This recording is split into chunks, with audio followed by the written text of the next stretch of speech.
1950년 6월 25일, 지금으로부터 75년 전 이 땅에서 동족 상잔의 비극이 있었습니다.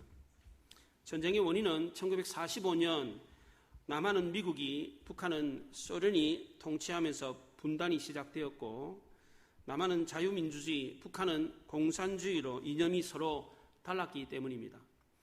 서로 다른 이념의 갈등이 결국은 전쟁으로 이어졌습니다. 그 끔찍한 전쟁으로 무엇을 얻었습니까?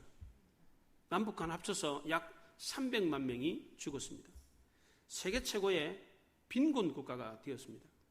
다행히 전쟁 이후에 남한은 눈부신 경제 발전을 일으켜서 현재 세계 10위권 안에 드는 경제 대국이 되었기는 했지만 그 전쟁의 상처는 아직도 남아 있습니다. 객관적인 입장에서 돌아봤을 때 과연 이 엄청난 전쟁의 상처를 겪으면서 남북 간에 그렇게 싸울 이유가 있었는가? 피 터지게 싸울 이유가 있었습니까? 이런 것뿐이었습니다. 아무런 명분도 없는 전쟁이었습니다. 작가 황순원은 사진이라고 하는 단편 소설에서 이런 얘기를 했습니다. 6.25 때 한 병사가 밤마다 북으로 올라가서 한 사람을 죽이고 그의 소지품을 갖고 내려와서 부대원들에게 주면서 자랑을 했습니다. 그날도 한 병사는 여느 때와 같이 북으로 향했습니다. 그날은 칠흑같이 어둡고 비가 많이 내려서 앞뒤 분간이 잘 되지 않았습니다. 그래도 이 병사는 그 비를 뚫고 북으로 올라가서 적 한 사람을 죽였습니다. 그런데 그날 상대했던 적 병사는 만만치가 않았습니다. 겨우 이겨서 그 사람을 죽이고 그 사람의 소지품인 지갑을 가지고 내려왔습니다. 여느 때처럼 동료 병사들에게 지갑을 던져주면서 자랑을 했습니다. 병사들이 그 지갑을 뒤져보았더니 사진 한 장이 나왔습니다. 그걸 보고 모든 병사들이 깜짝 놀랐습니다. 그 사진에 매일 밤마다 북으로 올라가서 한 사람을 죽이는 그 사람의 사진이 찍혀 있었기 때문입니다. 그 사진은 바로 자기 동생과 함께 찍었던 가족 사진이었습니다. 작가 황순원은 사진이라고 하는 이 단편을 통해서 6.25 전쟁이라는 것이 바로 자기 형제를 죽인 전쟁이었다라고 말했습니다. 6.25 전쟁이 뭔가? 전쟁을 정의하면서 이렇게 정의했습니다. 얼마나 명확합니까? 오늘 본문은 이스라엘 백성들의 내전에 대한 이야기를 하고 있습니다. 사사시대 하나님을 떠난 이스라엘의 역사는 비극으로 끝나고 말았습니다. 사사기 19장부터 21장까지는 사사기의 결론을 말하고 있습니다. 이 결론에 두 가지 이야기가 나옵니다. 이 두 가지 이야기는 하나는 미가 집안에 온 떠돌이 레위인과 땅을 찾아 떠도는 단 지파 이야기가 있고, 또 하나는 첩을둔 레위인 이야기가 있습니다. 이 두 이야기는 같은 주제를 담고 있습니다. 어머니 것을 도둑질한 미가가 더 큰 도둑인 단 지파에게 다 털렸습니다. 가늠한 여자가 더 성적으로 문란한 베냐민 불량배들에게 집단 강간을 당하고 죽었습니다. 레위인에게 한 첩이 있었는데 그녀가 남편 몰래 간음을 하고 자기 집으로 도망가 버렸습니다. 나중에 이 사실을 알게 된 레위인은 첩을 데리러 처갓집에 갔습니다. 그리고 돌아오는 길에 베냐민 지파 기브아에서 불량배들에게 첩이 집단 강간을 당하고 죽임을 당했습니다. 레위인은 첩의 시신을 나귀에 싣고 집으로 돌아와서 그 시체를 12토막을 내가지고 12지파에게 보내면서 자기의 억울함을 호소했습니다. 사사시대 마지막 결론 부분에 이와 같은 충격적인 사건을 기록한 이유가 무엇입니까? 한 여인의 죽음으로 인해서 전쟁이 발발하여 수많은 사람들이 목숨을 잃었던 이유가 무엇입니까? 하나님을 버리고 자기 소견에 옳은 대로, 자기의 죄악된 본성대로 살았기 때문입니다. 레위인의 첩으로 등장하는 이 여인은 이스라엘을 상징하는 것이었습니다. 남편에게 시집갔던 한 여인이 간음을 하고 나중에 비참하게 죽게 되는 것은 이스라엘 백성들의 모습을 나타내는 것이었습니다. 실제로 이스라엘 백성들은 훗날 아수르와 바벨론에게 멸망을 당합니다. 거룩한 하나님 나라로 부름받은 이스라엘이 제사장의 첩이 되었습니다. 제사장 근처에 있었지만 제사장이 아니었습니다. 제사 때 피우는 향냄새는 맡았지만 제사에 참여하지 않았습니다. 가나안 우상에 엎드려서 복을 달라고 기도하는 모습이 바로 이스라엘 백성들의 모습이었습니다. 이 모습이 완전히 실추가 됐습니다. 제사장의 아내가 아니라 제사장의 첩이었습니다. 본처가 아니라 첩이 되었고 간음을 했습니다. 하나님 대신에 가나안 우상을 택했습니다. 결국 이스라엘은 더 성적으로 물러난 자들에게 무참히 짓밟히고 말았습니다. 이것은 역사적으로 현실화되었습니다. 이스라엘이 강하게 망하게 된 것은 외부적인 요인 때문에가 아닙니다. 먼저 내적인 갈등이 증폭되어서 동족 간에 싸움이 벌어져서 망하고 말았습니다. 베냐민 지파 불량배들은 레위인의 첩을 강간하고 죽인 사건으로 인해 가지고 이스라엘 전체가 전쟁에 휩싸이게 되었습니다. 레위인이 시체를 토막내어서 자신의 억울함을 호소했을 때 온 이스라엘 백성들이 분노하고 일어났습니다. 과거에 외적이 침입했을 때에 사사들이 나라와 민족을 위해서 싸우자고 했을 때는 시큰둥하더니 나 몰라라 하더니 그 사람들이 이번에는 완전히 전혀 다른 반응을 보였습니다. 한 가정의 문제가 이스라엘 전체의 문제가 되어버렸습니다. 1절에 일제히 8절에도 일제히 일어났다고 합니다. 다른 전쟁 때는 모여봐야 한 10,000명 정도 모였어요. 그런데 이번 전쟁에는 외적과 싸우는 것도 아니고 자기 형제 베냐민과 싸우는데 40만 명이 모였습니다. 레위인의 소름 끼치는 호소를 듣고 일제히 마치 한 사람처럼 일어났습니다. 이때 레위인은 사실을 왜곡하면서 자신의 억울함을 호소했습니다.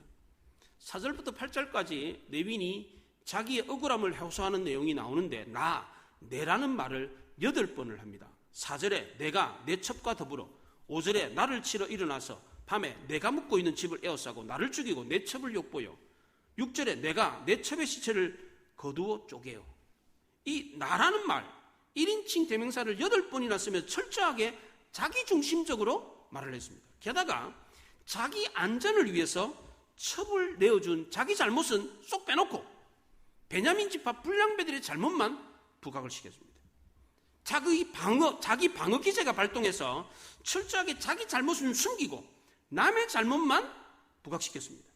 내가 베냐민 동네 기브아에 갔는데 기브아 사람들이 밤에 내가 묵고 있는 집을 에워싸고 나를 죽이려 하고 내 첩을 욕보여 죽였습니다.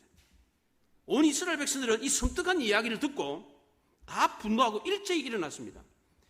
토막난 시체로 군중 심리를 자극했는데 이 레위인의 선동에 다 놀아났습니다. 왜냐하면 사람들은 이성보다는 감성이 더 먼저 반응하기 때문입니다. 결혼을 하게 되면 얼마 안 돼서 부부가 싸웁니다. 저도 그랬습니다. 성격 차이로, 가치관의 차이로 싸우게 됩니다. 왜냐하면 이해가 안 되니까. 왜 저러나? 이해가 안 되니까. 서로 다른 환경에서 30년 이상 같이 살던 사람이 어떻게 하루아침에 하나로 맞출 수가 있겠습니까? 싸우는 것은 당연한 것입니다. 그런데 부부간의 싸움이 2년이 지나고 3년이 지나고 10년이 지나도 계속되는 경우가 있습니다. 이런 경우에 가정은 황폐해지고 부부간에는 서로 냉대와 불신이 쌓이게 됩니다. 가정에는 평화가 사라집니다. 부부가 서로 헐뜯고 싸우는 시간이 길어지면 싸움의 성격도 달라집니다. 처음에는 주도권 싸움, 서로 적응하기 위한 싸움을 하는데 나중에는 상대방을 죽이는 싸움으로 변질이 됩니다. 상대방의 인격과 꿈과 가치와 영혼과 상대방의 모든 것을 짓밟아 버려야 속이 시원합니다. 부부가 싸우게 되면 이걸 보고 자라는 아이들도 서로 싸웁니다. 보고 배우니까. 이런 집안을 가리켜 우리는 뭐라 그럽니까? 콩가루 집안이라 그럽니다. 콩가루가 안 붙어요. 안 붙잖아요. 예, 콩가루 집안이라 그래요. 성경은 부부를 돕는 배필이라고 했는데 돕는 배필이 죽이는 배필이 되면 그 가정은 무너지게 되어 있습니다. 그 근본 원인이 어디에 있습니까? 자기 잘못을 인정하지 않기 때문입니다. 레위인이 자기 잘못을 인정했더라면 첩의 시체를 12토막을 내어가지고 이스라엘 12지파에 보냈겠습니까? 레위인은 첩을 두어서는 안 되는 사람이었습니다. 자기 살자고 자기 아내를 불량배들에게 내줬습니다. 레위인은 자기가 이렇게 염치도 없고 비겁한 사람이라는 것을 알았더라면 자기는 아무 잘못이 없다, 억울하다라고 이스라엘 백성들에게 그렇게 시체를 토막내가지고 호소했겠습니까? 이스라엘 백성들도 레위인이 염치가 없고 비겁한 사람이라는 것을 알았더라면 40만 명이나 모여가지고 베냐민 지파와 싸우려고 했겠습니까? 부부가 서로 싸울 때 자기 잘못을 인정하면 더 이상 싸우지 않습니다. 싸우려고 하다가도 싸움이 멈춥니다. 그런데 싸움이 계속되는 이유는 자기는 잘못이 없고 상대방만 잘못했다고 생각하기 때문입니다. 이스라엘 백성들이 서로 싸운 것은 명분 없는 전쟁이었습니다. 싸울 이유가 없었습니다. 우리나라도 1950년 6월 25일 무모한 전쟁을 했습니다. 어느 나라나 다 그렇듯이 동족 간의 전쟁은 처참한 결말을 맞이합니다. 우리나라는 지구상의 유일한 분단 국가입니다. 가족과 친척이 살아있다는 것을 알면서도 서로 자유롭게 왕래도 못합니다.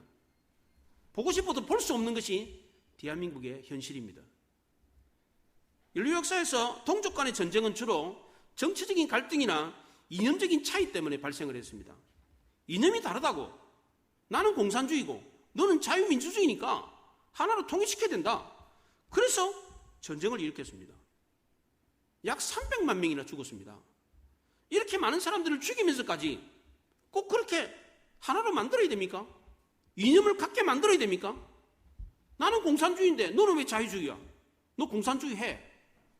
그거를 주입시키기 위해서, 그 이념을 하나로 만들기 위해서 300만 명이나 죽였습니다. 그 이유가 됩니까? 오늘 본문에 나오는 전쟁도 마찬가지입니다. 꼭 전쟁을 해야만 했습니까? 이런 문제 하나 제대로 해결하지 못하고 형제간에 서로 죽고 죽이는 전쟁을 해야만 했습니까? 더군다나 이스라엘이 어떤 나라입니까? 하나님의 언약 백성입니다. 하나님의 백성입니다. 동네 창피하게 어린애 장난도 아니고 이게 뭡니까? 하나님의 군대라고 부름받은 이스라엘 백성들이 싸우라는 가나안과는 싸우지 않고 자기 형제와 싸웠습니다. 이스라엘 11개 지파와 베냐민 지파가 3번의 전쟁을 했습니다. 첫 번째, 두 번째 전쟁에서는 11개 지파가 졌고 세 번째 전쟁에서 11개 지파가 겨우 이겼습니다. 이 전쟁으로 죽은 사람의 숫자를 성경에 정확하게 기록을 해두었습니다. 첫 번째 전쟁에서 이스라엘 11개 지파가 2만 2천 명이 죽었고, 두 번째 전쟁에서는 11개 지파가 1만 8천 명이 죽었습니다. 도합 4만 명이 죽었습니다. 이 4만 명은 정확하게 40만 명의 10분의 1입니다. 이게 우연이 아닙니다. 사사기는 숫자를 정확하게 기록하고 있는데 그 숫자의 의미를 담고 있습니다. 10분의 1은 하나님의 것을 뜻합니다. 하나님은 이 하나님의 것인 10분의 1을 통해서 하나님 자신의 슬픔과 분노를 표현했습니다. 형제가 서로 피비리 나는 전쟁을 할 때에 하나님의 마음은 얼마나 아팠겠습니까? 싸우려는 전쟁은 하지 않고 가나안과 싸우지 않고 엉뚱하게 자기 형제와 죽고 죽이는 전쟁을 하고 있습니다. 얼마나 한심스러웠겠습니까? 누가 잘못했습니까? 한쪽만 잘못한 게 아니었습니다. 그래서 하나님은 먼저 두 번의 전쟁에서 이스라엘 11개 지파가 지도록 했습니다. 그리고 4만 명이 죽게 했습니다. 이것은 하나님의 슬픔을 표현한 것이었습니다. 이스라엘 백성들이 베냐민 지파 기브아 사람들의 망령된 일에 대해서 분노한 것은 잘한 겁니다. 잘못한 거니까 어떻게 남의 여자를 겁탈하고 죽이냐? 있을 수 없는 일이다. 분노한 거 잘한 일입니다. 정의롭지 못한 일에 분노하는 것은 옳은 것입니다. 그러나 전쟁이라고 하는 극단적인 방법으로 문제를 해결하려고 했던 것은 잘못이었습니다. 전쟁을 할 때도 먼저 하나님께 기도하고 물어봐야 됩니다. 그런데 묻지 않았습니다. 이스라엘 11개 지파는 두 번의 전쟁에서 패한 뒤에 베델로 올라가서 하나님 앞에 엉엉 울었습니다. 왜 우리가 이와 같은 전쟁을 해야만 했습니까? 왜 우리 민족이 이렇게까지 되고 말았습니까? 제사장인 레위인이 어떻게 첩을 둘 수가 있습니까? 어떻게 자기 살자고 자기 아내를 버립니까? 기브아 사람들은 어떻게 남의 아내를 욕보이고 그것을 잘못이라고 인정하지 않습니까? 그것도 욕보였을 뿐만 아니라 죽이기까지 했는데 어떻게 잘못이라고 인정하지 않습니까? 이게 하나님의 나라, 하나님의 백성들입니까? 주위에 예수 믿지 않는 하나님을 모르는 백성들은 이런 이스라엘 백성들을 보고 뭐라고 그러겠습니까? 이스라엘 11개 지파는 두 번의 전쟁을 패하고 난 뒤에 정신이 번쩍 들었습니다. 전쟁의 패배로 인해서 다시금 하나님께로 가까이 갔습니다. 모든 이스라엘 백성들이 베델로 올라가서 하나님께 번제와 화목제를 드리고 금식하면서 기도했습니다. 이것이 오히려 이스라엘 11개 지파에게 축복이었습니다. 젊은 시절에 취업에 57번이나 떨어졌지만 끈기 있게 계속해서 도전해서 보험 판매원으로 성공해가지고 27세에 100만 장자가 된 폴 마이어라고 하는 사람이 있습니다. 영화로도 만들어진 입지전적인 인물인데, 이 사람이 이런 얘기를 했습니다. 나의 성공의 75%는 목표 설정에 있었다, 이렇게 말했습니다. 목표를 잃어버리지 않았을 때 실패를 겪었지만 나는 성공했다, 이렇게 말했어요. 서양 속담에도 실패란 쓰러지는 것이 아니라 쓰러지고도 일어나지 않는 것이다, 그랬습니다. 이스라엘 백성들은 여리고성을 정복하고 그 여세를 몰아서 아이성을 공격했는데 패하고 말았습니다. 이때 이스라엘 백성들은 전의를 상실하고 큰 슬픔에 잠겼습니다. 하나님은 이스라엘 백성들에게 두려워하지 말라, 놀라지 마라, 모든 군사들이 다 올라가라, 이렇게 다시금 용기를 주었습니다. 이스라엘 백성들은 아이성 전투 이후에는 다시 한 번도 패하지 않았습니다. 아이성에서의 패배는 이스라엘을 살리는 계기가 되었습니다. 이스라엘 백성들에게 패배는 오히려 축복이었습니다. 그러나 두 번의 전쟁에서 승리한 베냐민 지파 기브아 사람들에게는 이것이 축복이 아니었어요. 두 번 이겼다고 해서 축복이 아니었어요. 실패와 패배가 축복이라는 것을 알지 못했습니다. 두 번의 전쟁으로 승리한 베냐민 지파는 교만해졌습니다. 세 번째 전쟁에도 이기니까 성을 비워두고 이스라엘 백성들을 추격해 갔습니다. 결국 베냐민 지파는 600명만 남고 다 죽었습니다.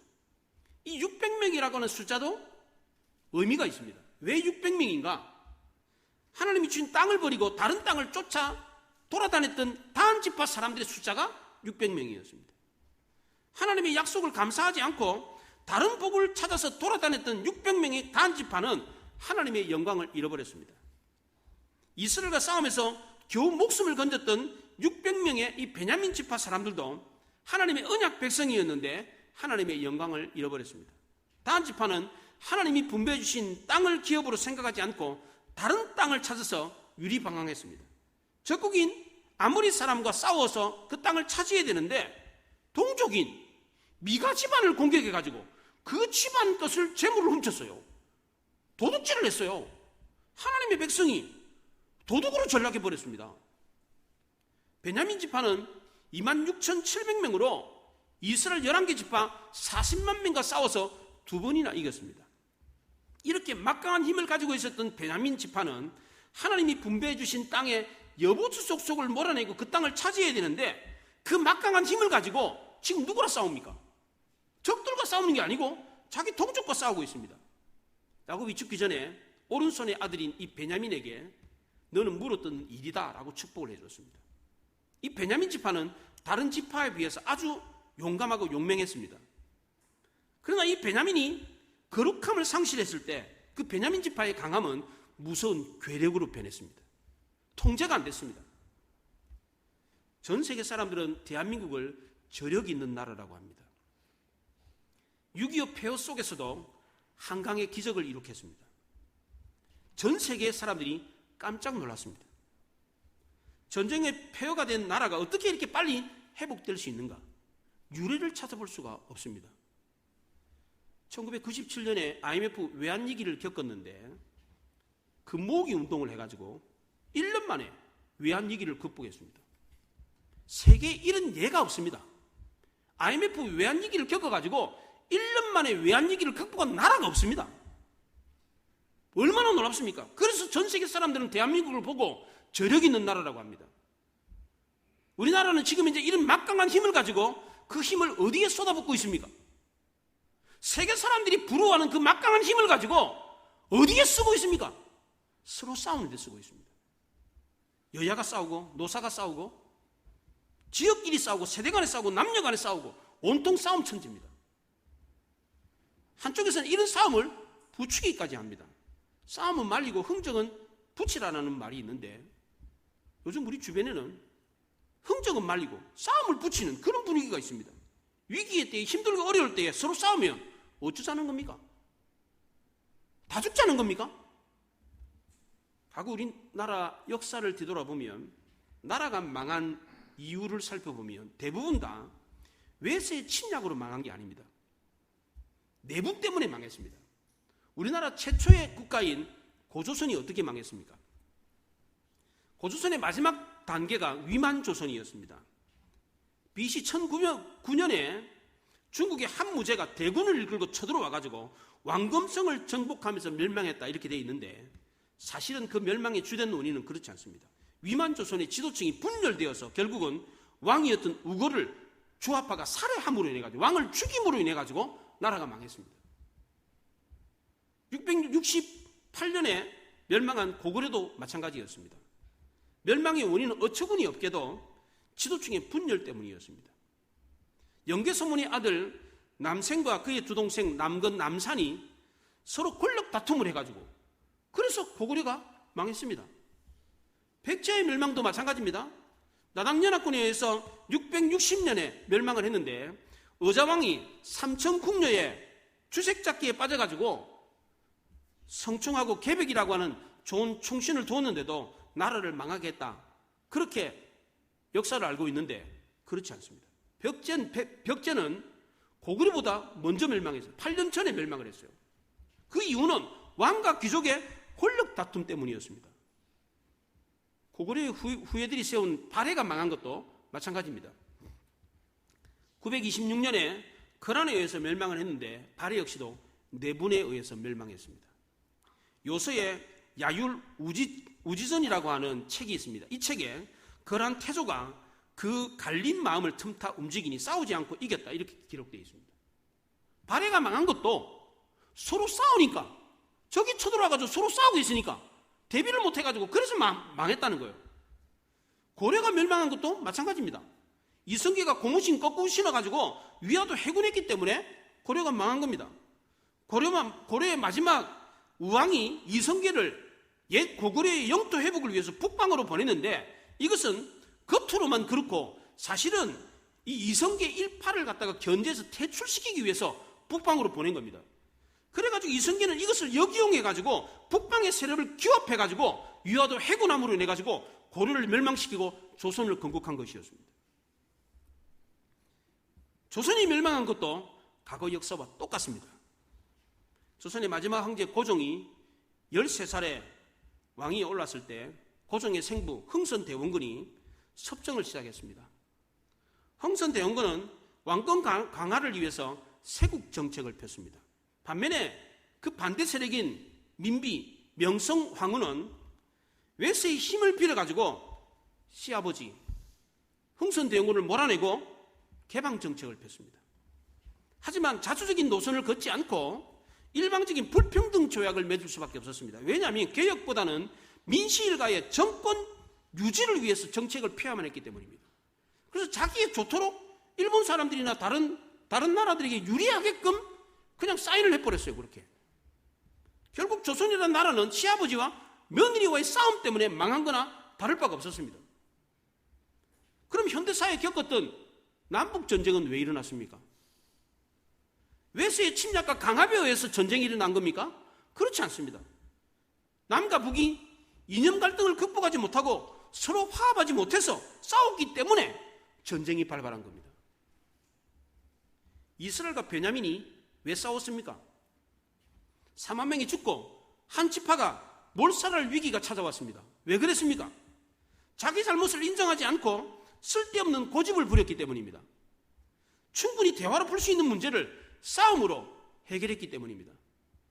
전쟁이 끝나고 난 뒤에서야 이스라엘 백성들은 정신이 들었습니다. 그 전쟁으로 4만 명이 죽었습니다. 한 지파가 없어질 위기에 봉착했습니다. 왜 이런 어처구니 없는 일이 벌어졌습니까? 알량한 자존심 하나 때문이었습니다. 잘못했으면 잘못했다고 하면 되잖아요. 남의 집 여자를 겁탈했으면 그것도 죽였으면 입이 10개라도 할 말이 없잖아요. 무슨 변명이 있어요? 잘못했다고 말 한마디 하면 되는데 왜 그 말을 못합니까? 자존심과 대의 명분 때문이었습니다. 이런 알량한 자존심과 대의 명분 때문에 나라를 망친 일이 한두 번이 아닙니다. 우리나라도 마찬가지입니다. 윗사람들이 알량한 자존심 하나 때문에 백성들이 엄청난 피해를 입은 사례가 엄청 많습니다. 고려가 거란족의 침략을 3번이나 받았습니다. 993년, 1010년, 1018년에 3번의 거란의 침략을 받았습니다. 그 이유가 무엇입니까? 쇠퇴해가는 망하고 있는 송나라와 화친관계를 버리지 못했기 때문입니다. 나라가 망하고 있는데 그 나라가 형제국가라고 그걸 버리지 못했기 때문입니다. 스스로 막아낼 힘도 없으면서 객기를 부렸기 때문입니다. 30년 동안 몽고족의 침략을 받아가지고 6번이나 침략을 받았습니다. 그 이유가 무엇입니까? 막아낼 힘도 없으면서 머리를 숙이지 않았기 때문입니다. 이런 과거 역사를 보면서 어떤 학자들은 우리 조상들의 이런 용기 있는 행동에 찬사를 보낸다, 이렇게 평가하는 사람들도 있습니다. 산별주까지 만들어가지고 제주도까지 도망가가지고 막 항쟁을 했어요. 이걸 보면서 그 투지를 높이 평가해야 된다, 이런 사람들이 있습니다. 그러나 객관적으로 한번 생각해 보십시오. 그게 용기입니까? 만용이지. 진정한 용기는 머리를 조아려야 할 때 머리를 조아릴 줄 아는 것입니다. 와신상담이라는 말이 있습니다. 거북한 습에 몸을 눕히고 장작더미에 몸을 눕히고 쓸개를 맛본다는 뜻인데, 원수를 갚기 위해서 자기가 뜻한 바를 이루기 위해서 온갖 어려움과 괴로움을 견뎌낸다는 뜻입니다. 목적한 바를 이루기 위해서 와신상담할 필요가 있습니다. 힘이 없으면 힘을 기르는 것이 먼저지 싸우는 게 먼저가 아닙니다. 베냐민 지파는 명분 없는 전쟁을 했습니다. 뭘 잘했다고 칼을 듭니까? 그렇잖아요. 때리면 맞아야 되는 상황인데 맞고만 있지 않고 덤벼들었습니다. 결국 두 사이에 큰 전쟁이 벌어졌고 수많은 사람들이 죽었습니다. 이스라엘 11개 지파에 4만 명이 죽었고 베냐민 지파 26,100명이 죽었습니다. 도합 66,100명이 죽었습니다. 나중에 돌이켜보니까 후회가 막심했습니다. 우리가 도대체 무슨 짓을 했나? 형제 하나를 죽이고 말았구나. 스스로 어리석음을 후회했습니다. 왜 이런 어리석은 행동을 합니까? 왜 이런 어리석은 역사가 계속해서 반복이 됩니까? 지금 우리나라도 이런 어리석은 역사를 계속해서 반복하고 있습니다. 왜 그렇습니까? 우리 모두에게 죄악된 본성이 있기 때문입니다. 자기 잘못을 인정하지 않으려고 하는 고집이 있습니다. 머리를 숙이지 않으려고 하는 알량한 자존심이 있습니다. 나보다 남이 더 잘못했다, 이런 변명, 교만한 마음이 있기 때문입니다. 이런 죄악된 마음이 지금 우리에게도 있습니다. 이런 마음을 갖고 있으면 계속해서 싸웁니다. 부부 사이에도, 친구와 이웃 사이에도, 성도 간에도 이런 마음을 갖고 있으면 싸움이 그치지 않습니다. 나는 잘못한 게 없는데 니만 잘못했다, 이렇게 생각하면 싸움이 그치질 않습니다. 이렇게 계속해서 싸우면 다 같이 망합니다. 반드시 후회할 일이 생깁니다. 언제나 인간관계의 갈등은 죄에서부터 시작됩니다. 이런 갈등과 다툼의 문제를 해결하는 방법이 뭡니까? 첫째는 자기 잘못을 인정하는 것입니다. 만약 레위인이 먼저 자기 잘못을 인정했더라면 싸움이 이렇게까지 커지지는 않았을 겁니다. 요한일서 1장 9절에 우리가 우리 죄를 자백하면 하나님이 우리 죄를 사하시고 우리를 깨끗게 하신다고 했습니다. 하나님만 용서하는 것이 아니라 사람도 자기 잘못을 인정하고 용서를 비는 사람을 용서해 줍니다. 단지 내가 자신감과 여유가 없기 때문에 내가 잘못했다, 이런 말을 못하는 뿐입니다. 자존감이 낮은 사람일수록 잘못했다, 미안하다, 이런 말을 안 합니다. 왜냐하면 이런 말하면 자기가 무너지는 줄 알기 때문입니다. 반면에 자존감이 높은 사람은 잘못했다, 미안하다, 이런 말을 서슴없이 합니다. 왜냐하면 그만큼 여유가 있기 때문입니다. 내가 잘못했어, 미안해, 좀 데미지를 입어도 괜찮아요. 왜냐하면 자기는 든든하게 서 있거든. 근데 자존감이 낮은 사람은 그 미안하다는 한마디 하면 자기가 완전히 그냥 기가 죽어가지고 막 쓰러질 것 같아. 그래서 좀처럼 미안하다, 잘못했다는 말을 안 해요.